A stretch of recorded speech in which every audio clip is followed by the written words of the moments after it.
Go.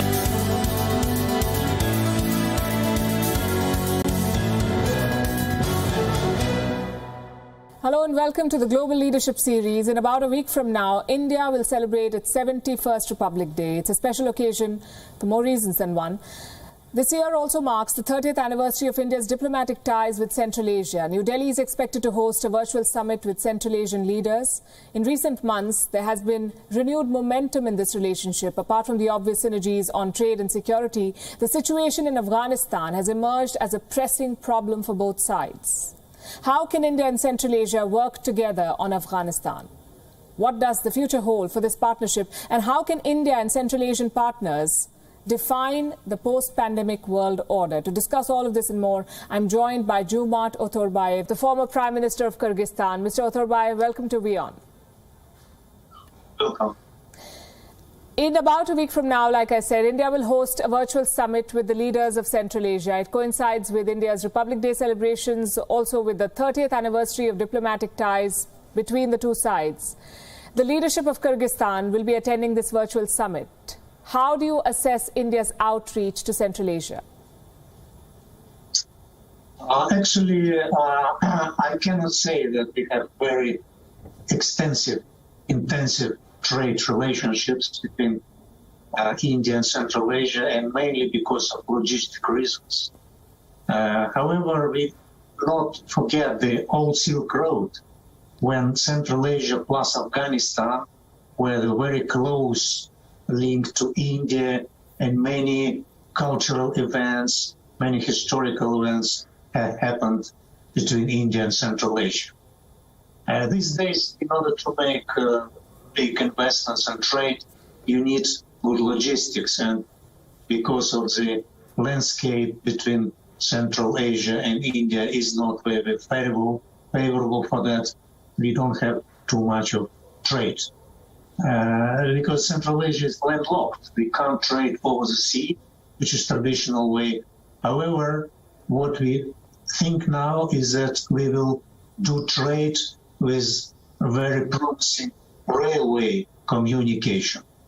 What we do now is that we're negotiating with Iran and India to use a very promising port of Chabahar in Iran, where, to my knowledge, India invested a lot in order to make possible to open trade between Central Asia and India. This will be first efficient step on making logistic, efficient, cheap trade, fast trade between Central Asia and India.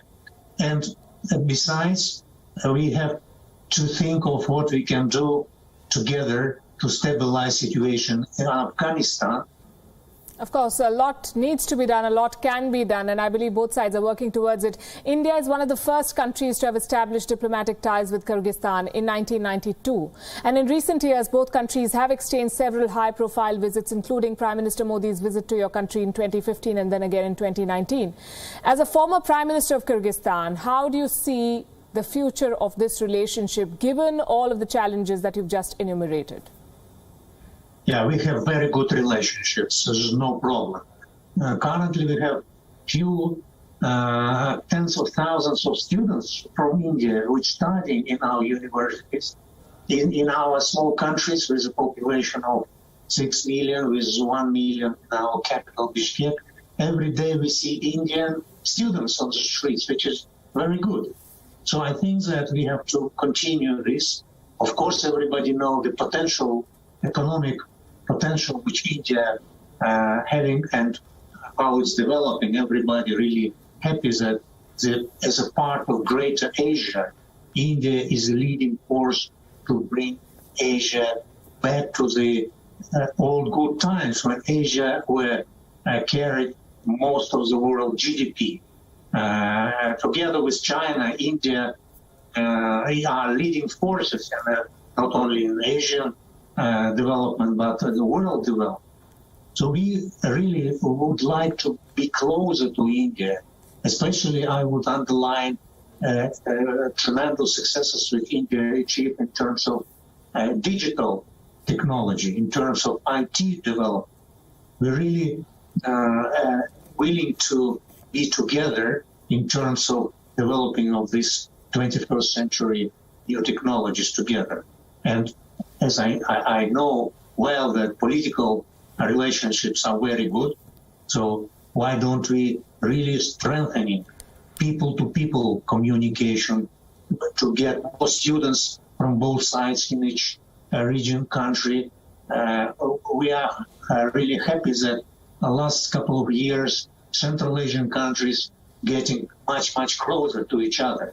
So we now will be able to play kind of unified role in terms of region, since the population in the region in Central Asia is not so big. But if we will be together, it will be visible and important element in the Asian economy.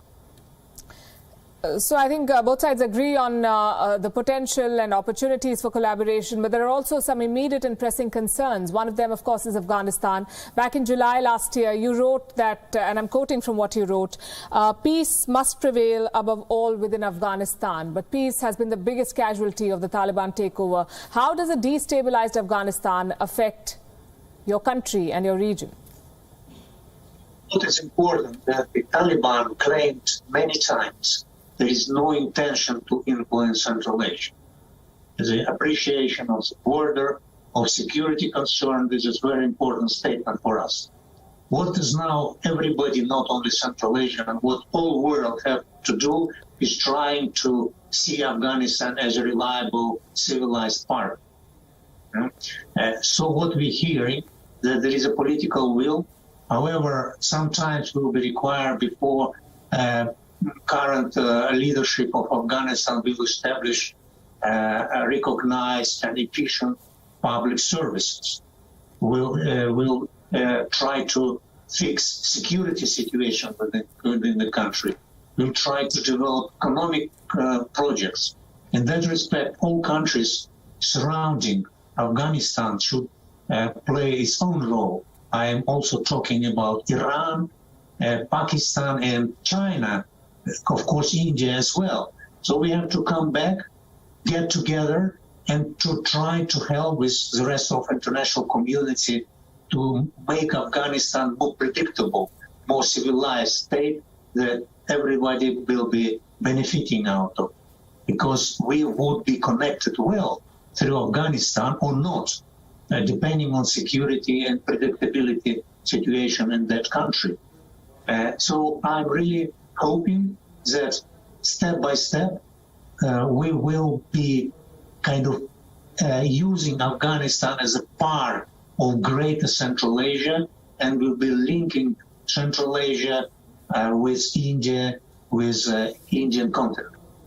Right, I'll come to the neighbours in just a bit. Last month, India hosted the India-Central Asia dialogue to discuss peace in Afghanistan. Do you believe the virtual summit that is expected next week can lead to some sort of tangible outcomes on Afghanistan? And what kind of initiatives can India and its Central Asian partners take up and lead to stabilize Afghanistan? Absolutely. Indian role is absolutely critical. I mean, having in mind the power of the country, a diplomatic weight and ability to assist and then to invest in Afghanistan is tremendously important. I would say that everybody should be thinking of how to create jobs in Afghanistan. In that respect, foreign investments would be the key for that goal. In that respect, Indian businessmen, business community should really looking what should they do, what can they do in Afghanistan. A country is tremendously rich in natural resources, for example. So there is no reason why Indian mining companies can't go in and try to explore both hydrocarbon resources and mineral resources. And logistically wise, if it will be a railway connecting Afghanistan to Iran and to India, it will be perfect combination. So, but however, everybody understands that first, international community at large also looking after stabilization of situation. Afghanistan to have predictable partner who recognize human rights of minorities, rights of women and girls, will be investing to education and healthcare, and then, of course, the situation will be improving step by step. So, without doubt, the subject of Afghanistan and stabilization in that country would be one of the prior topics in our communication with all other neighbors of Afghanistan. You talk about job creation and foreign investment, but foreign investment will go only when there is stability. And the way things are looking at the moment, the current Taliban regime is not living up to any of the promises that they've made to the world community, including, as you mentioned, the rights of women. How do you assess the role of neighbors like Pakistan, one of the neighbors that you mentioned in your previous answer, in Afghanistan? Because Pakistan has actively supported and enabled the return of the Taliban to power.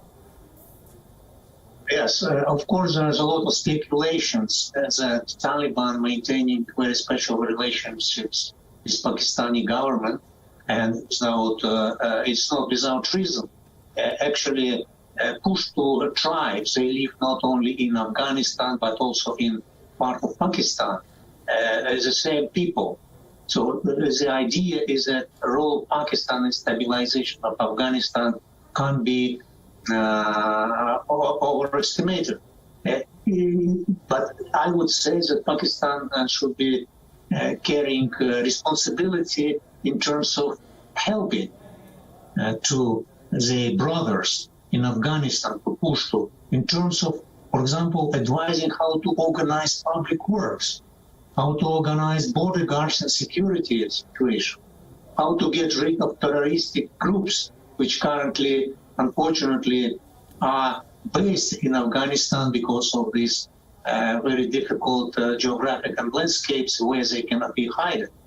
And unfortunately, this long war on terror in Afghanistan brought many people, many especially men, to the situations where they can do nothing than to fight. So it will not be easy, but everybody, all neighbors, should take responsibility on the situation in Afghanistan. Absolutely. Let me ask this again. Do you see Pakistan as part of the problem or part of the solution in Afghanistan? What I hear from the mass media is that Pakistan is claiming that they will try to stabilize situation in Afghanistan. I can't judge more or internally what's happening behind the scenes, what they do together, how they communicate together, what kind of messages. I only can rely on official channels, which I heard that Pakistan is very much interested in stabilization situation in Afghanistan.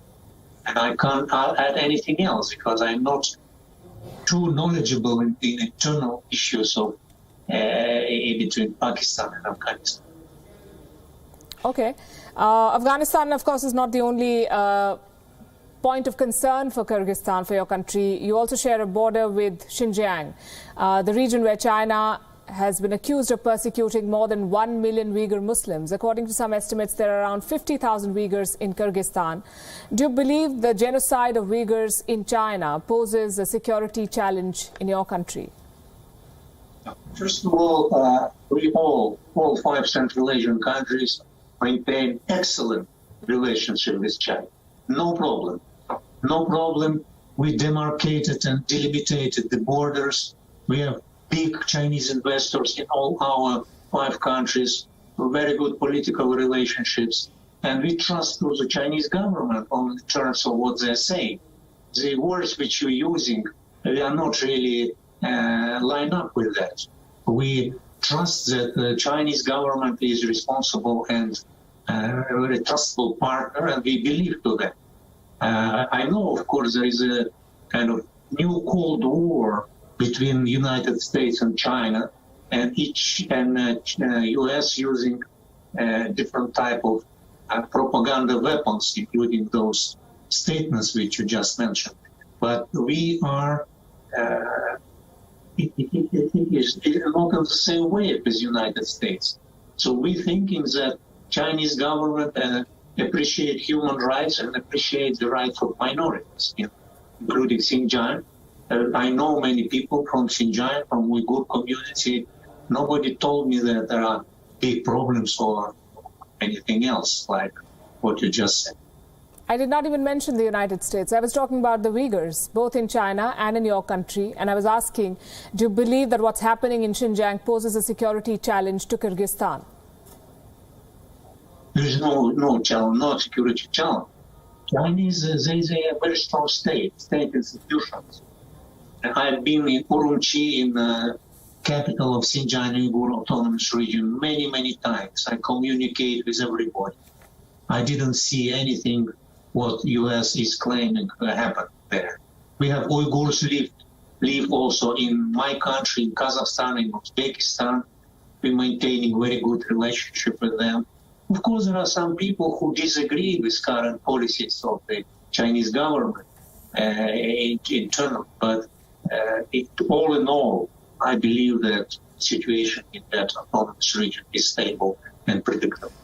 I've seen your previous interviews where you've said that all is well in Xinjiang, that there is remarkable development, and you seem to have a very different picture, a very different perception of this region than the rest of the world, including the United States, the UK, Australia, New Zealand, Canada, who are all boycotting the Beijing Winter Olympics over China's human rights abuses. But if we were to go by your assessment, sir, on how things are in Xinjiang at the moment, why do you think China is blocking moves by the United Nations Human Rights Office to investigate these claims of genocide? Why is China not giving the world access to Xinjiang? Yeah, China is a big country. It's the second economy of the world. They have their own priorities in internal and external politics. If they don't trust to whatever mission anybody wanted to send, they have all rights to refuse it. And what I know, there is a fight in the mass media between Chinese and Western propaganda. They are not part of this mass media fight. What we know that we are in very good terms with China, a very important trade and investment partner for our region. We maintain very predictable and stable relationship with them, and we trust to the government of China what they're claiming. If they don't want any mission to visit their country, they have their own sovereign right to do so. They must not listen to everybody around the world. But of course, dialogue and globalization, these are completely important and essential elements of our modern world. In that respect, nobody needs a new Cold War. Nobody needs breathing down of relationship between China and US. Everybody know how huge trade and investment turnover going on between these two leading countries around the world, and new tension between big international power. Nobody needs. So we in Central Asia are really looking after a stable and predictable relationship between all countries around the world. You talk about trust, you talk about the relationship that Kyrgyzstan has with China, and that's another point that has been raised as a concern in the headlines: Chinese debt.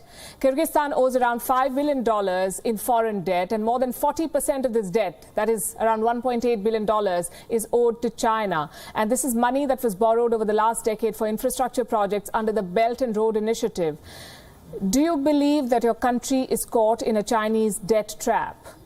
Actually, we start to relationship with China much earlier than Belt and Road Initiative has been announced, actually, in Central Asia.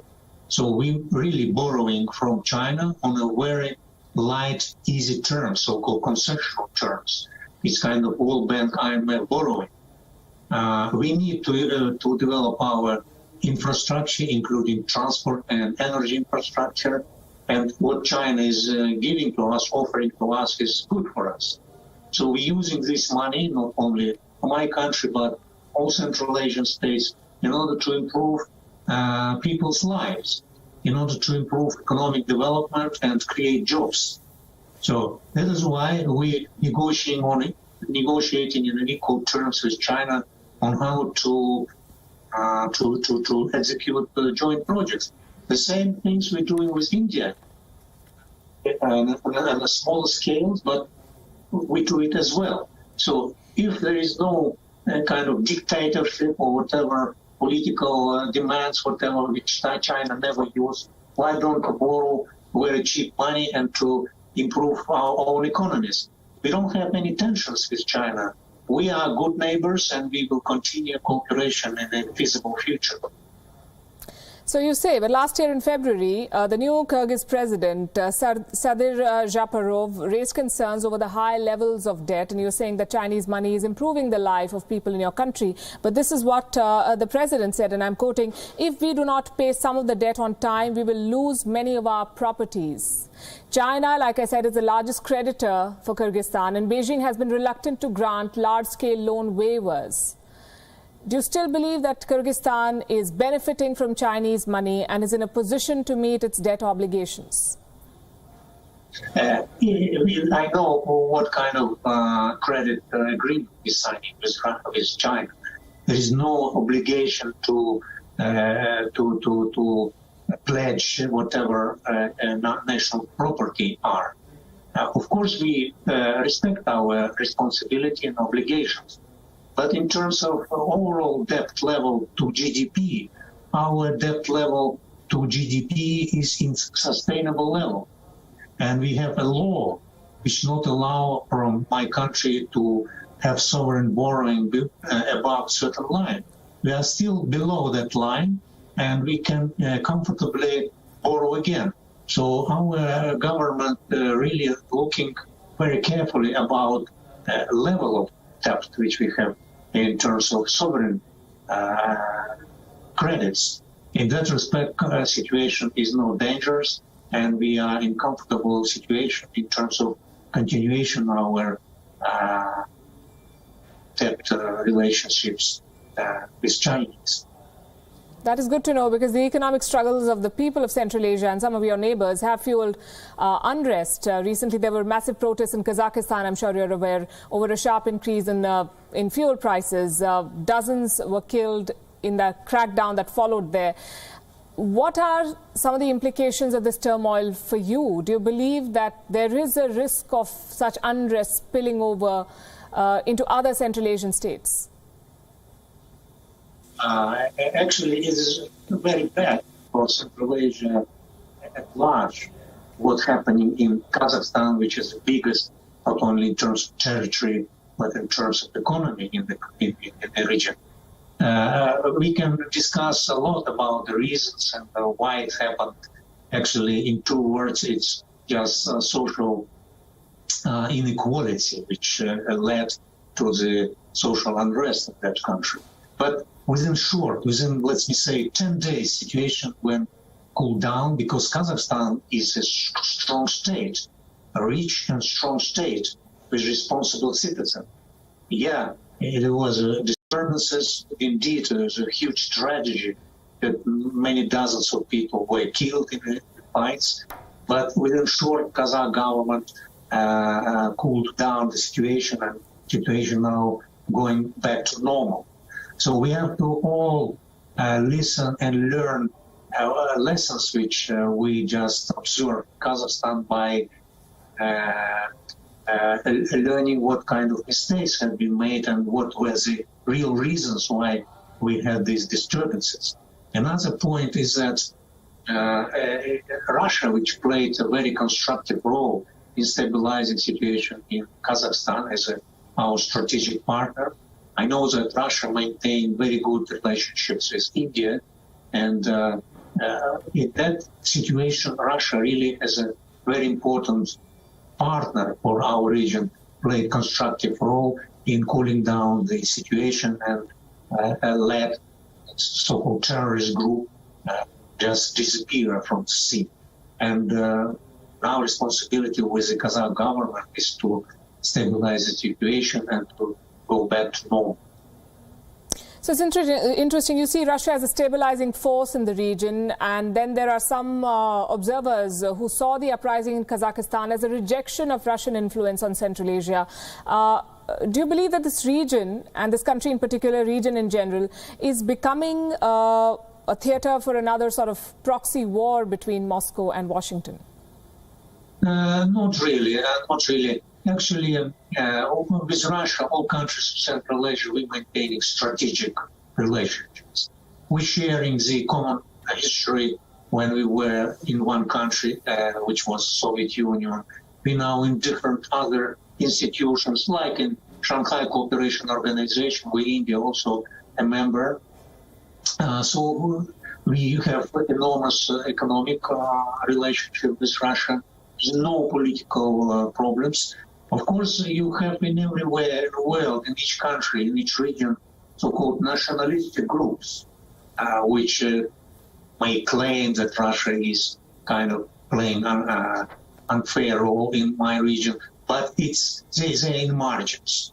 In Central Asian countries, public people at large, they feel very good about Russian people and Russia itself. So we have very good harmonious relationships, and this will be continued to the future. The pandemic has also sparked a conversation on the need for a new world order, on better international systems. What role do you think Central Asia will play in this post-pandemic world order?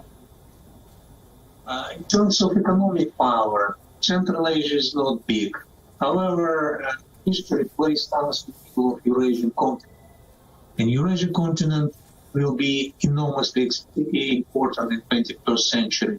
Within very short, within, let me say, something like 25 years, more than half of world GDP will be generated in Asia.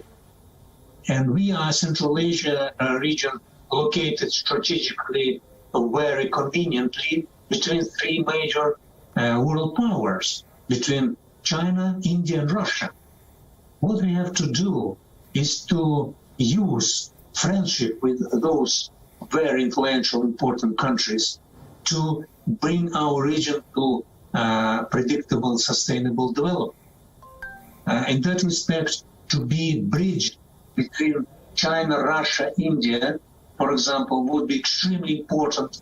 And at the end, we really dream that we could go back to the so-called good times when, during the times of all Silk Road, Central Asia was the most prosperous part of the world, where the best thinkers, best writers, mathematicians, astronomers created the best works which can be done. So we really think that to be bridged between big powers in Asia would bring our region to a unique situation when region would be developing very quickly. But as you said, we need political stability, we need predictability in our neighborhood, we need to work together to build trust between everybody. And the way that all our countries are in Shanghai Cooperation Organization, which is absolutely unique, make this idea happen quicker as we're thinking. So in that respect, really finding a harmonious relationship with the Shanghai Cooperation Organization would be our goal. Because Central Asian countries were as a founding member of the Shanghai Cooperation Organization. Djoomart Otorbaev, you made some very interesting point, but for me the biggest takeaway is the fact that you keep focusing on the need to build trust. I think that's very important in an increasingly divided world, the need to build trust between all sides, in fact. Thank you very much for being with us here on WION. It was a pleasure speaking to you. My pleasure. Thank you very much.